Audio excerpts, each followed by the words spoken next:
Public relation তৈরি করতে বলো, ভাই কেমন আছো, এসো চা খেয়ে যাও, এই যে গল্প, এটা অনলাইনে হবে না। ম্যান পাওয়ার যেমন বেশি ইনভেস্ট করতে হবে, তেমনি কিন্তু ম্যান পাওয়ার বৃদ্ধিও পাবে, আপনার পরিচিতির অ্যাঙ্গেল বাড়বে।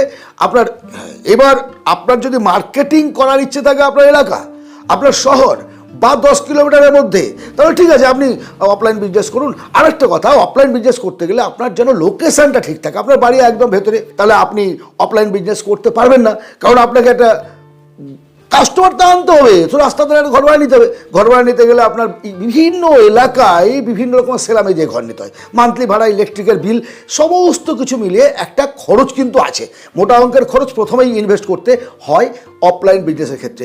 তারপর মার্কেট স্ট্র্যাটেজি ঠিক রাখতে হবে, আপনার কাস্টমার কে বা কারা, রিসার্চ করতে হবে কোন প্রোডাক্ট সেল বেশি, পাবলিক যে চাহিদা, তাদের রুচি কেমন, সমস্ত কিছু রিসার্চ কিন্তু আপনাকে বেশি পরিমাণে করতে হয় অফলাইন বিজনেসের ক্ষেত্রে। আর অফলাইন বিজনেসটা স্ট্যান্ড একটু তাড়াতাড়ি হয়, অনলাইনের থেকে তাড়াতাড়ি স্ট্যান্ড হয়তো করতে পারবেন, কাস্টমার আপনি দ্রুত পেতে পারবেন। আজকে ওপেন করলেন, হয়তো 1 মাসের মধ্যে কিছু ক্যাশ আপনার হচ্ছে, বাট আপনার বৃদ্ধিটা ইন্টারন্যাশনাল করতে গেলে ফ্র্যাঞ্চাইজ হবে না নয়।